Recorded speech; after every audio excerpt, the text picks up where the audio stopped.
Pukul 6 waktu Indonesia Tengah.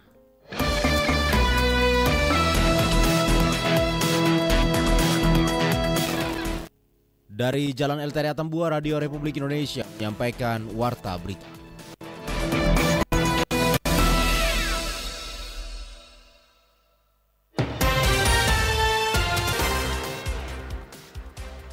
Kejuaraan antar dojo Kejurdo cabang olahraga sore di Kabupaten Belu dalam rangka memperebutkan piala almarhum Frans Fatin Cup.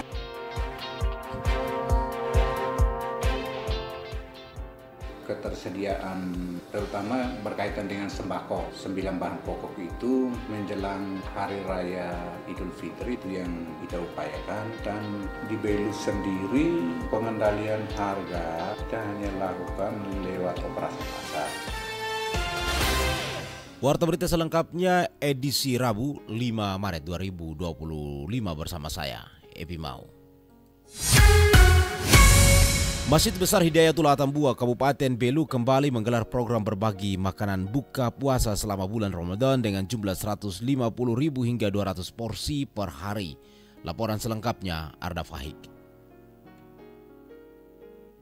Masjid Besar Hidayatullah Atambua, Kabupaten Belu kembali menggelar program berbagi makanan berbuka puasa selama bulan Ramadan dengan menyediakan 150 hingga 200 porsi makanan setiap harinya dengan berbagai jenis hidangan dengan konsep menu yang mewah dan elegan bagi masyarakat. Kepada RRI, Ketua Takmir Masjid Besar Hidayatullah Atambua, Muardi menjelaskan program ini merupakan bagian dari upaya Masjid Besar Hidayatullah Atambua dalam memastikan keberkahan Ramadan dirasakan oleh seluruh lapisan masyarakat, terutama bagi mereka yang membutuhkan. Jadi kami buat terobosan, buat pengurus Masjid Hidayatullah dalam terobosan kami sehingga ada pemerataan untuk apa supaya bisa merata bisa makan bersama kita. Terobosan kita membuka donatur-donatur yang mampu untuk bisa memberikan, menyisihkan uangnya sebagian untuk ikut beramal untuk kepentingan makan bersama. Muardi menambahkan program ini tidak hanya sekedar pemberian makanan untuk berbuka, tetapi juga merupakan wujud nyata solidaritas dan kepedulian sosial terhadap mereka yang membutuhkan dari berbagai donatur di wilayah Kabupaten Belu. Menurut Muardi, sajian yang disiapkan oleh dapur umum di Masjid Besar Hidayatullah Atambua ini merupakan karya tangan panitia masjid sebagai wujud solidaritas dan kepedulian terhadap sesama dalam menjalankan ibadah puasa. Kita sudah antisipasi, karena kita sudah buat terobosan itu, mungkin antisipasi kita sudah 300-an dan 250. Nah, kalau masih 200 masih bisa kita. Karena memang nanti sisa-sisa itu nanti kita gunakan ke pasar ya. Buka puasa bersama, mungkin setiap 2 minggu kita lakukan atau seminggu. Jadi buka puasa bersama seluruh kabupaten. Muardi menekankan karena ini merupakan program berkelanjutan sehingga mengajak masyarakat terus berkontribusi dalam program ini agar semakin banyak yang terbantu dan menyasar serta menyebar di wilayah Kabupaten Belu. RRI Atambua, Arda Faik melaporkan.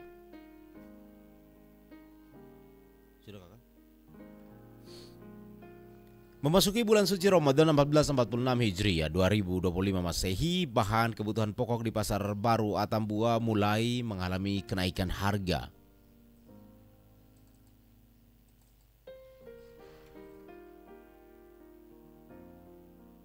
Memasuki bulan suci Ramadan 1446 Hijriah 2025 Masehi, sejumlah kebutuhan pokok di Pasar Baru Atambua mulai mengalami kenaikan harga. Seperti beras, di beberapa pedagang dijual dengan harga mencapai 16 hingga 17.000 rupiah dan beras SPHP pun yang dijual pedagang semakin berkurang. Bahan pokok lainnya seperti terigu, minyak goreng, telur, dan beberapa komoditi lainnya mulai mengalami kenaikan harga. Salah seorang pedagang, Darman Suaji, mengakui harga beras dan sejumlah bahan pokok mengalami kenaikan, seperti beras 16 hingga 17.000 rupiah, stok beras yang mulai berkurang, ditambah dengan biaya pengiriman yang terus meningkat. Lanjutnya untuk beras yang diperoleh dari Kupang, ketersediaan stok di kiosnya sebanyak 160 karung.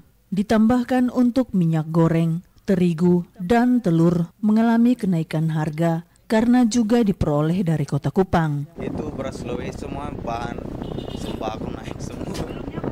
Sebelumnya Sulawesi sejak BBM naik itu dari 11.000 12 sampai 14. Dari 11 sampai 14.000. Kalau ini dari Kupang. Stok biasanya 1 tray. Isinya 160. Naik lumayan sih berkurang. Lumayan berkurang terus beras sekarang susah. Harga naik, berasnya susah juga. Ya ongkos kirim juga naik. Dari itu juga pengaruh dari BBM tuh.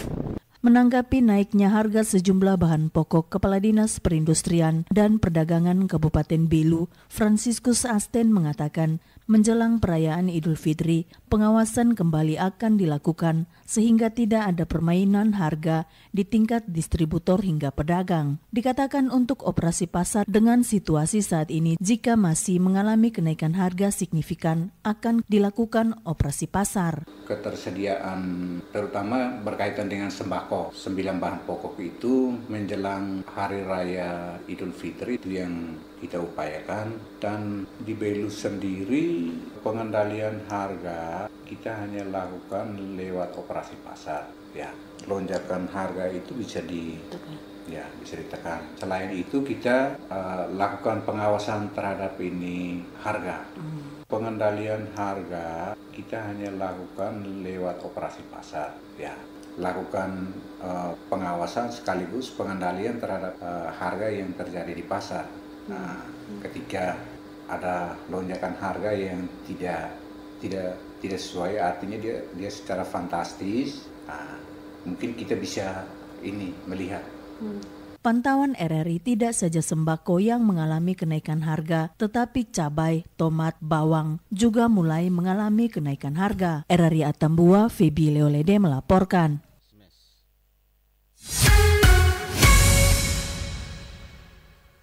Anda sedang mendengarkan Warta Berita Produksi Radio Republik Indonesia Atambua. Informasi dalam berita ini juga dapat Anda akses melalui RRI Digital atau rri.co.id.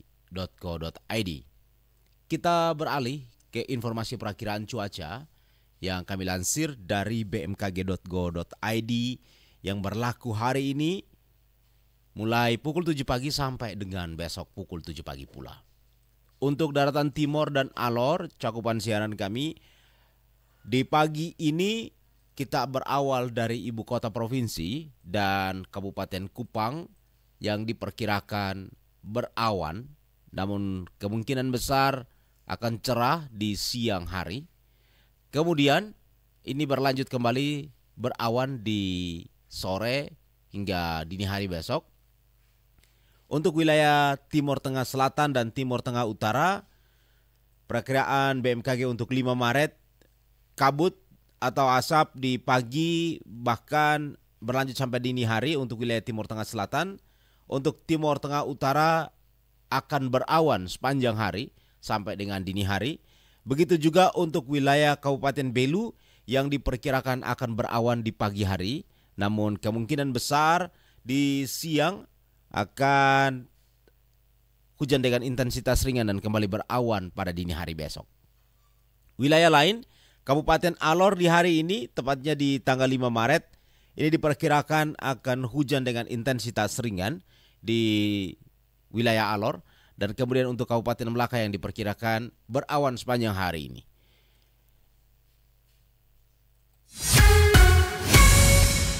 Kita beralih ke berita selanjutnya. Persentasi pembayaran pajak kendaraan Dinas Kabupaten Alor hanya mencapai 3,5%.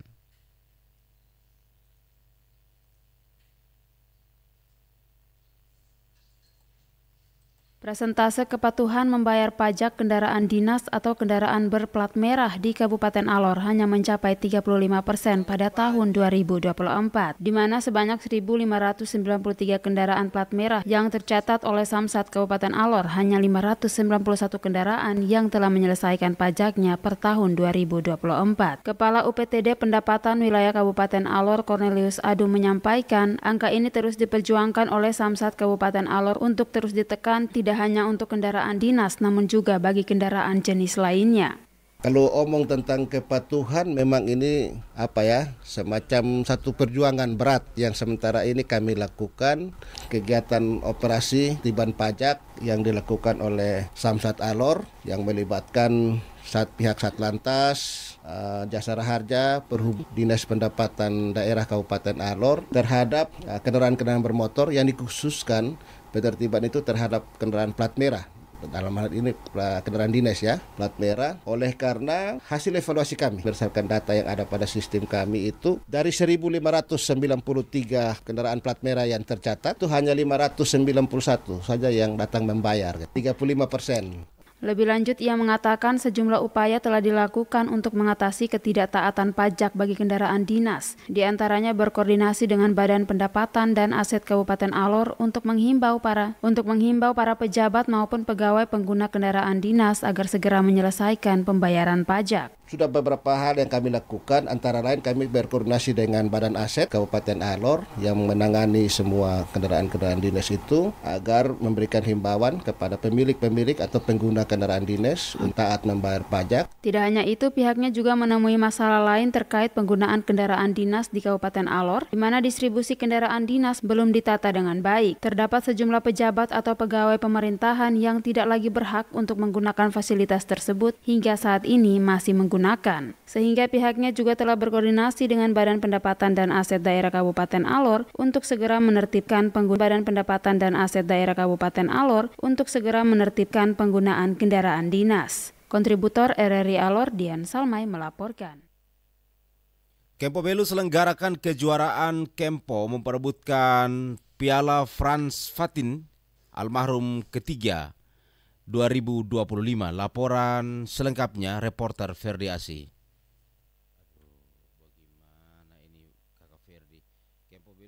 Pengurus Kempo Kabupaten Belu mengadakan kejuaraan antar dojo kejurdo kategori pelajar se-Kabupaten Belu di Atambua Minggu 2 Maret 2025. Kejurdo Kempo Belu memperebutkan piala Bapak Frans Fatin almarhum selaku Ketua Pemkab Perkemi Belu pertama. Pengurus Kempo Belu Marius Wiluraha Tigadan kepada RRI mengatakan kegiatan diadakan untuk kali ketiga diikuti 9 dojo yang ada di Kabupaten Belu dengan mengirimkan perwakilan atlet pelajar mengikuti pertandingan. Kejuaraan antar dojo Kejurdo cabang olahraga Suriti Kempo Kabupaten Belu dalam rangka memperebutkan piala almarhum Frans Fatin Cup ketiga. Notabene Frans Fatin almarhum ini adalah Ketua Pemkab Perkemi yang pertama dari tahun 1993 sampai dengan beliau meninggal. Yang ikut ini ada 9 dojo se-Kabupaten Belu mengirimkan atletnya dari beberapa nomor yang dipertandingkan. Ia menyebut pada event Kejurdo Kempo turut mempertandingkan partai final randori pilihan, yakni randori putri 50 kg SMA, medali emas diraih Vanessa Wiluraha dan randori putri kelas 50 kg diraih Ernos, serta kelas randori 35 kg diraih Yohan Wiluraha, kelas 40 kg remaja, dan kelas 47 kg tingkat SMP. Tadi ini baru saja kita mempertandingkan partai-partai final randori pilihan, yakni kelas randori putri 50 kg SMA, medali emasnya dimenangkan oleh Vanessa Wiluraha, dan kelas randori putra kelas 50 kg itu dimenangkan oleh Ernos, dan kelas randori 35 kg Yohan Wiluraha, kelas 40 kg remaja, dan kelas 40 putri tingkat SMP. Nah, sekarang kami membuat kegiatan event ini membuat event rutin tahunan, tahunan yang kami bermitra dengan Yayasan Bina Karya yang sangat mendukung perkembangan cabang olahraga di Belu secara khusus Kempo. Pelatih teknik Kempo Dewi Basaroka mengatakan dari sisi teknik cukup dipersiapkan secara baik sesuai tingkatan masing-masing. Setiap hari ada saja porsi-porsi latihan teknik yang dibagikan, baik fokus ke randori dan permainan teknik. Dari sesi teknik, hampir semua teknik dipersiapkan secara baik sesuai dengan tingkatan mereka masing-masing. Jadi setiap hari latihan ada porsi-porsi latihan yang dibagi untuk memang adik-adik latihannya fokus ke randori, terus ke hembu, dibagi masing-masing dengan teknik masing-masing di setiap tingkatan mereka masing-masing. TC lari, harus sprint, push up, sit up, dan lain-lain itu dimulai dari itu dulu, baru nanti masuk ke bagian embunya itu nanti sendiri lagi. Jadi randori punya bagian TC sendiri, embu juga punya bagian TC sendiri. Sementara Vanessa Bilora, peraih medali emas, merasa bangga bisa memberikan yang terbaik. Pelajar kelas 2 SMA Negeri 1 Atambua ini mengatakan target ke depan bisa lolos seleksi atlet sehingga bisa ambil bagian bertanding di Pekan Olahraga Nasional PON ke-28 penyelenggaraan di Provinsi Nusa Tenggara Timur. Saya bermain dari randori kelas 50 kg dewasa. Bisa dapat juara 1. Pegangan dari para sintai, orang tua, diri saya sendiri, dan teman-teman saya juga mendukung saya bisa ada motivasi bisa dapat meraih juara 1. Ada target, misalnya di PON.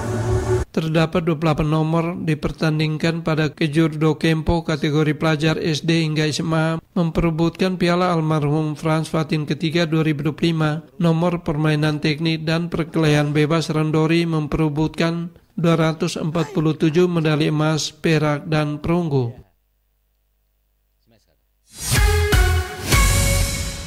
Kita beralih ke berita luar negeri. Mesir dan Komisi Eropa menandatangani perjanjian penandatanganan lunak senilai 90 juta euro atau senilai 1,5 triliun rupiah. Penilaian ini untuk meningkatkan ketahanan pangan dan kerjasama Kementerian Internasional di Mesir. Dana ini diberikan oleh Bank Investasi Eropa.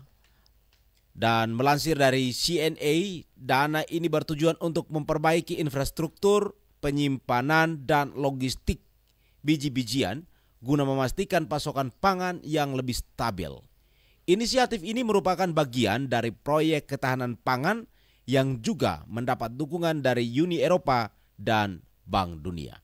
Berita ini dan berita lainnya dapat Anda akses selengkapnya melalui portal berita resmi kami di rri.co.id, RRI News, juga RRI Digital.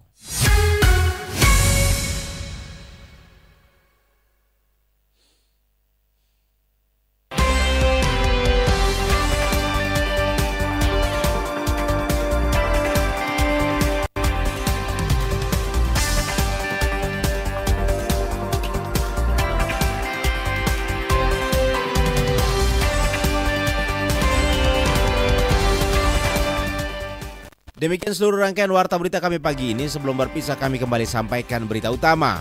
Memasuki bulan suci Ramadan 1446 Hijriah 2025 Masehi, bahan kebutuhan pokok di pasar baru Atambua mulai mengalami kenaikan.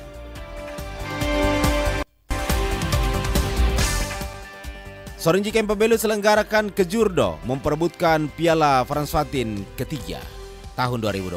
Saya Pimau, wakil tim redaksi yang bertugas. Terima kasih, selamat pagi.